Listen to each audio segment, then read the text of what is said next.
At the end of the 2020 Formula One season, Sergio Perez got a lifeline from Christian Horner and was offered a seat at Red Bull. The Mexican took it gleefully, and by the end of the 2021 season, he was anointed as the Mexican Minister of Defense by Max Verstappen.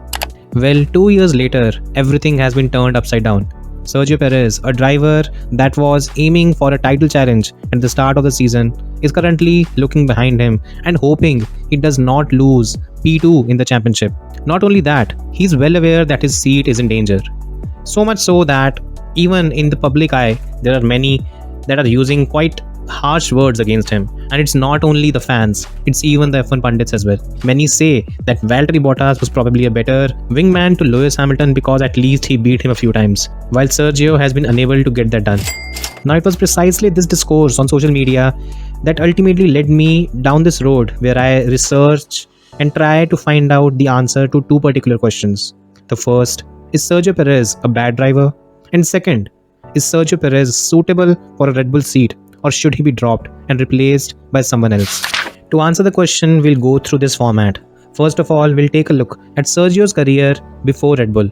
Then we'll take a look at the kind of perception he had developed during that entire stint before he even joined Red Bull.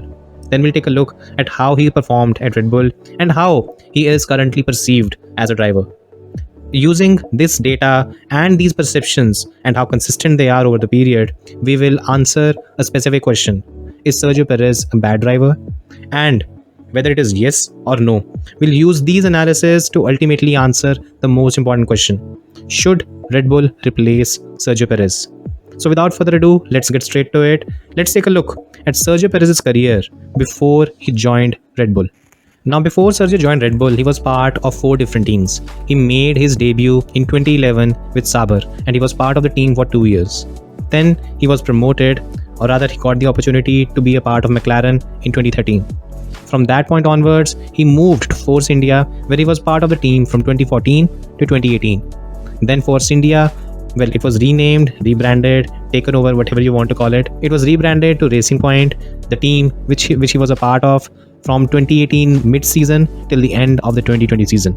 Now let's take a look at how Sergio Perez fared in these teams against his teammates.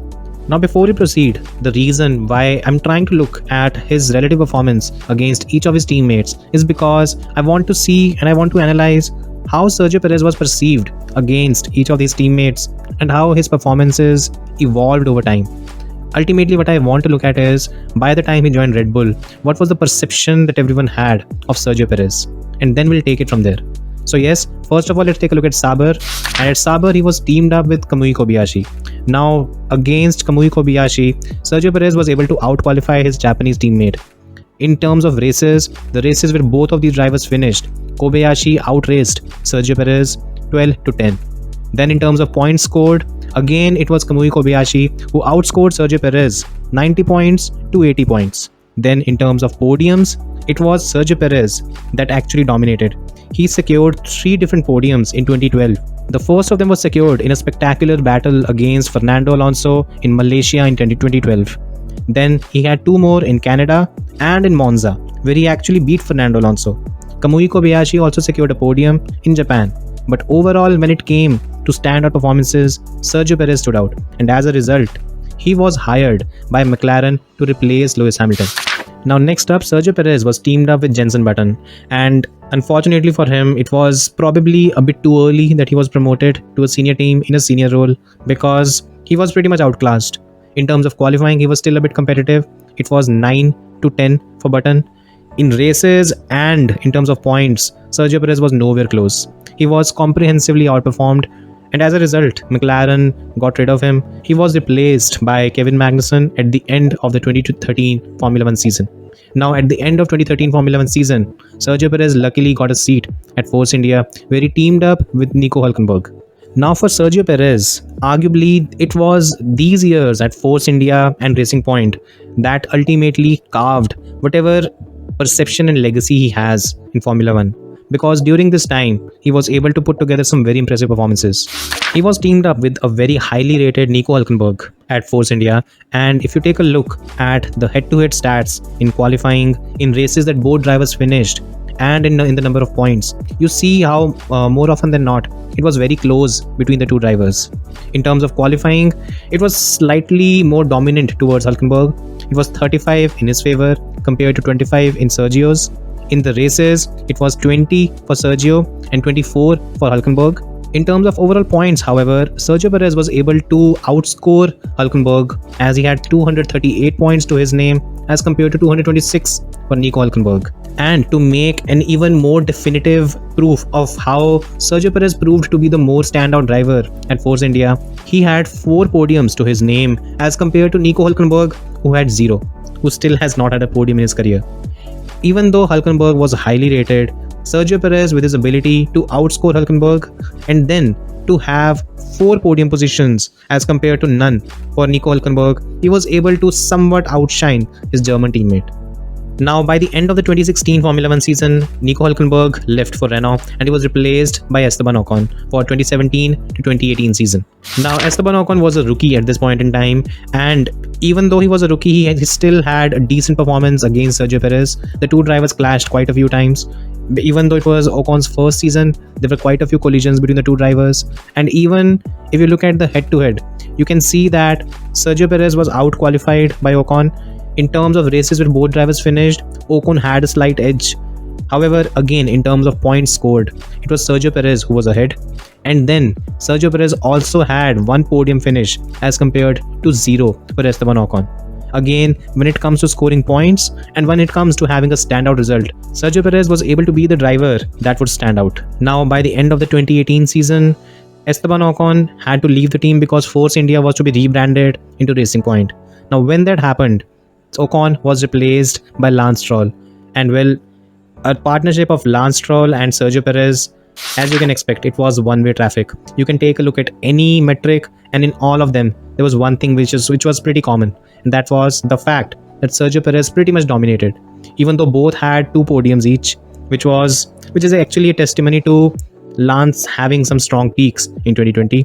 But Sergio Perez was able to secure a win, his first ever win at Sakir in 2020, and ultimately secure a seat at Red Bull through that drive.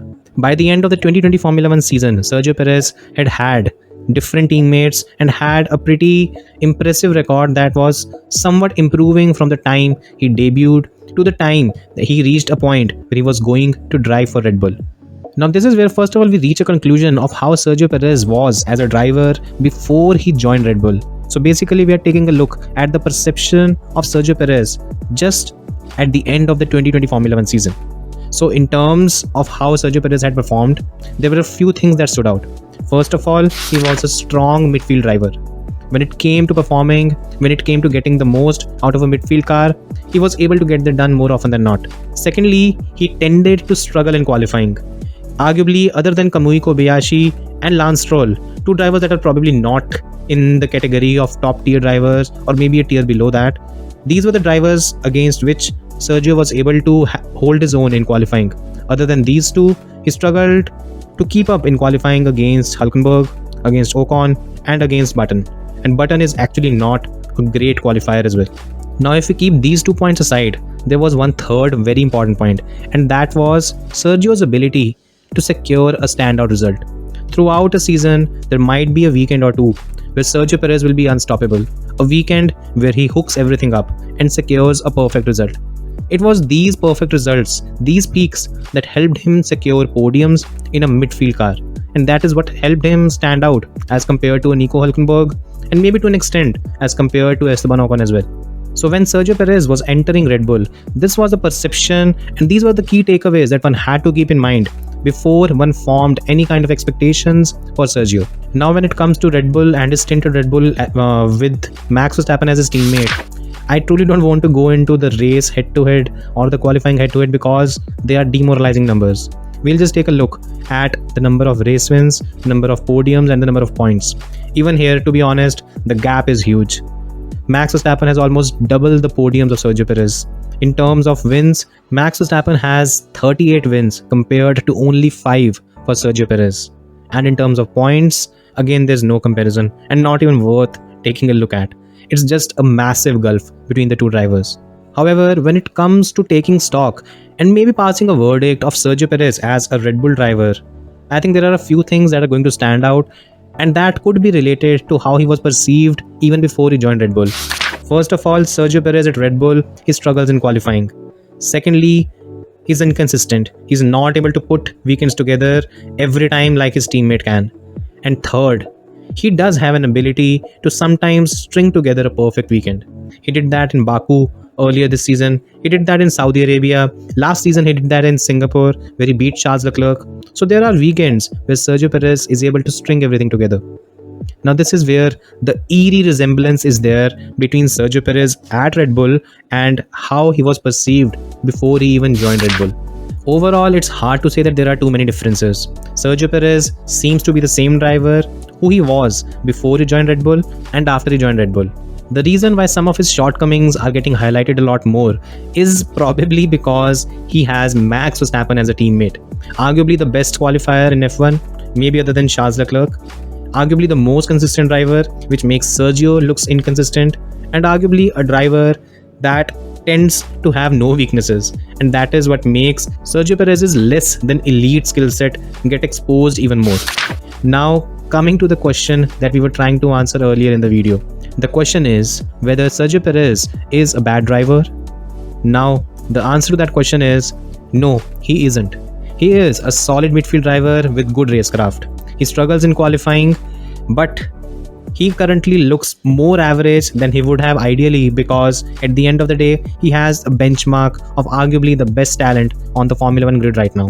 When you have something like that in the opposing car, it makes it tough to shine weekend in, weekend out. And right now, with the kind of pressure that he has, he's looking worse than he ideally would.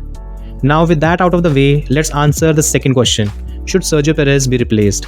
Now, to answer this question, we need to understand what Red Bull is looking for. First of all, if Red Bull is looking for a driver that would be far more competitive to Max Verstappen, then yes, Sergio Perez needs to be replaced, and a driver of the caliber of Lando Norris, George Russell, Charles Leclerc, any one of them, they need to be signed. However, on the other hand, if Red Bull is not looking for that kind of a combination and is not looking for a driver that could challenge Max Verstappen, then what it needs to do is it needs to give Sergio Perez more time and give him some confidence, at least until the end of the season. If Sergio Perez's performances don't improve, in that case, Red Bull needs to explore two options. Two options of drivers that could probably do a better job in qualifying than Sergio Perez and still not be a challenge for Max Verstappen. On the current grid, there are two names that I feel could fit that role. The first is Daniel Ricciardo, obviously, because if Daniel Ricciardo is able to rediscover his form and prove that he's still a capable driver, then he can fit into that role perfectly. The second name is, well, probably a bit of an outside chance, but maybe a Nico Hülkenberg might be able to do a good job as well. The reason behind that is one area where Sergio Perez has struggled is in qualifying. Nico Hülkenberg has proven in the same car that he can outqualify Sergio Perez more often than not. When that happens, maybe that kind of a driver could do a better job, because more often than not, if a Red Bull qualifies well, then it is already a strong race car, and maybe Hülkenberg will be able to produce better results with Max Verstappen in the other car. And also because he's already advanced in age, he will not prove to be a challenge to Max Verstappen in terms of a championship battle. So more or less, he would prove to be a perfect wingman, just like Valtteri Bottas was for Lewis Hamilton as well. So yes, these were my views and my take on the whole debate. Is Sergio Perez a bad driver? In my view, he isn't. What do you guys think? Drop your views in the comment section. Secondly, should Sergio Perez be replaced? Well, it depends on Red Bull. There are two conditions and I have specified those. What's your take? Should he be replaced? Drop your views in the comment section and let me know. Finally, thanks for watching. I hope you guys liked the video. Please subscribe if you're a new viewer. Thanks again for watching. Share it with your friends and I'll see you next time.